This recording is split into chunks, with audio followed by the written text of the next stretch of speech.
Hello there, everyone. How you doing today? I hope you're all well. Today we're going into r/IDontWorkHereLady, where some entitled ladies, gents, and some other people assume people work at a store and make an idiot of themselves. Remember to like and subscribe, and leave a comment with your thoughts below. Now, without further ado, let's get started, shall we? I'm a diplomat from a third world country. Recently was sent on a mission to consultate in LA. I don't want to toot my horn so much, but I speak Spanish and English and Japanese and Mandarin. This clear sky day, I was in store to get some groceries for dinner, and this Asian lady looked worried and kind of in need of help. So obviously I approached her. She was Japanese and a tourist and was looking for some ingredients to make gyoza. As I make gyoza myself, I knew where to get the minced meat and the gyoza sheets, and where kindly showed her the way while talking Japanese. She thanked me and went on her way, when in walks Karen. I was dressed in my work attire without the jacket, and Karen thought I worked there as a manager. He came yelling at me, and this is the conversation. "Hey, you! Your employee was extremely rude to me and refused to serve me. Do something about it." "I'm sorry, sir, but I don't work here." "Yes, you do. You're the manager. I saw you help that woman over there. Do your effing job and fire that lazy insert Mexican slur here. Right now." I then repeated, "I don't work here, and please calm down." "Don't tell me to calm down. You Mexicans are all the same, you lazy mother effers." I say, first of all, I'm not Mexican, and then I get cut off. "I don't want to hear it. Either you do your job or else." And he raised his voice at an actual employee in with some police officers, because the guy whom Ken harassed before was not an employee either, and reported it to the cashier, and police were called. Police officer 1 said, "Excuse me, sir, what's happening here?" "Nothing, officer. These lazy people are just not doing their job, and I'm complaining." Police officer number 2 asked me, "Are you a manager?" I say, "No, sir. I'm a diplomat working at the consulate of my country. Here is my diplomatic ID." Ken said, "You, a diplomat? You told me you were a manager here." I say, "I repeatedly told you I don't work here." The employee said, "Officers just want him," referring to Ken, "out of the store." And Ken went, "What? Why? It's this Mexican that lied to me and made me angry." I say, "Officer, I just want to finish my shopping and get going now."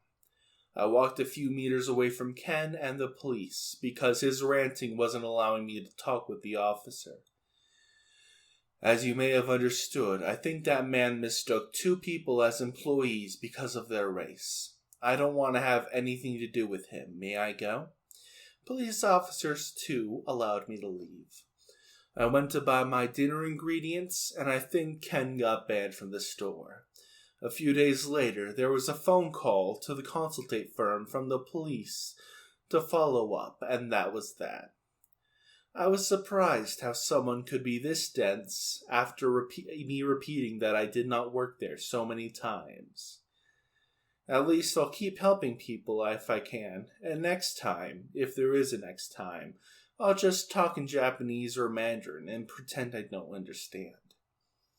That's the end of story number 1. On to story number 2. This is a while back. I had just gotten my wisdom teeth pulled, and my friend was driving me home. On the way, I needed to go to the restroom, so we stopped at Kmart, dropped me off at the entrance. I was wearing a red t-shirt, so I did look like an employee. A couple of ladies came up to me and asked where something was.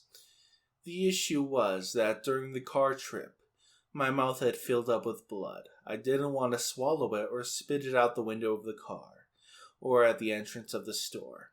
I figured I'd spit it out when I got to the bathroom. Anyways, all I could really do for the ladies was shake my head and make a sound. And they didn't like that at all and got angry real fast. They got in my face. What do you mean you don't know? I still hadn't completely recovered from the anesthesia, so I don't feel too bad about what I did. But I chose to give them a big smile, with my teeth all bloody and some running down my chin. I remember how their eyes bulged out with the stunned, "Oh my God," and how quickly they walked away.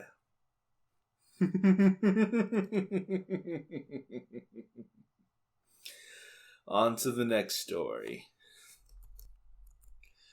As a crew boss on a wildland firefighting crew, I was standing in the lobby of a hotel on a cool fall morning before going to do a prescribed burn in front of the lobby fireplace while my guys were in the free continental breakfast doing what firefighters do to free food.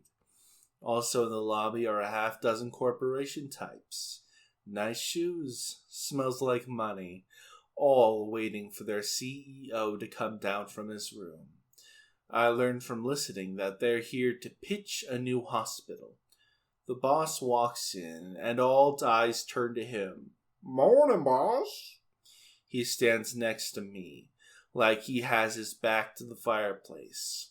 And after a quick check to make sure they're all set, he turns to me and says, "We're ready. Go get our bags." Okay, so I'm in Nomex fire gear with my agency logo on my shirt. And damn, if the coffee hadn't hidden... Englishing is hard, pardon me. If the coffee hadn't kicked in yet, because instead of, "Yes, I'ma tow your bags," or, "Oh, sorry, I only drive, I got a bad back, you'll have to schlep your own poo," or demanding my tip advance, all I could muster was, "I start fires for a living. I'm not your driver. If you need something ignited, let me know." And off they walked. On to the next story. When I was a kid, my parents always wanted me to be active after school. So I joined baseball and soccer teams since I loved the sports. At 14 years old, I had been playing for a soccer team we called the Purple Punks, and we were enjoying our third league championship win. All my teammates celebrated on the field as a team for a while, before going off to celebrate with their own families. Mine decided we would go to a fancy Mexican restaurant where they made the guacamole at the table. Now, for this story, you must know I was adopted from South America, and both my parents are white. Anyways, as we sat down for dinner at a nice table, my mom told me to go wash my hands before dinner. Not a problem, of course. Time to find the bathroom.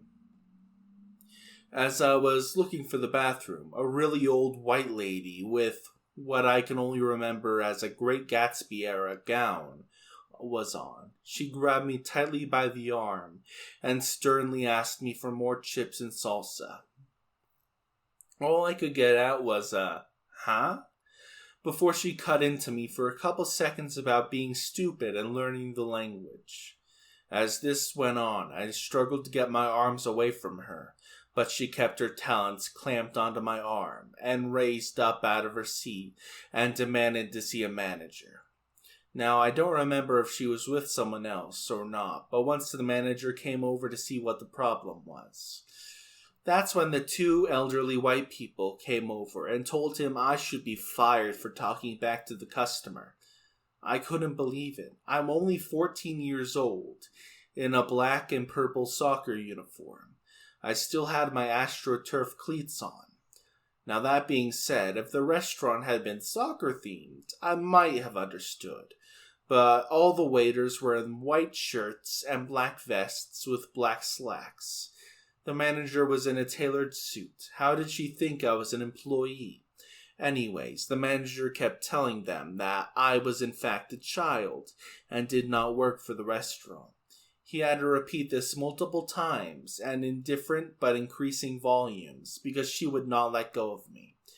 It took my father and mother to both stand up and race over to the old lady and scold her like an old dog. They explained that I was their kid and that we were here to celebrate, but if the old lady didn't let go of me, then there would be problems. They threatened legal action against the old white woman for helping her for hate crimes, as she was digging her bird-like talons into my arm as she held on to me, and then said they would do the same to the restaurant if they didn't kick her and her lackeys out of the restaurant. She started to get cartoonishly upset and tried to speak, but my mother and father told her in a very stern and threatening voice that his brother and father were both Supreme Court judges, and he couldn't wait to take everything she had. Not true, but he was also in a tailored suit. He even threatened to take her casket when she died. Damn, that was destruction right there. All three of them were then told to leave and never return.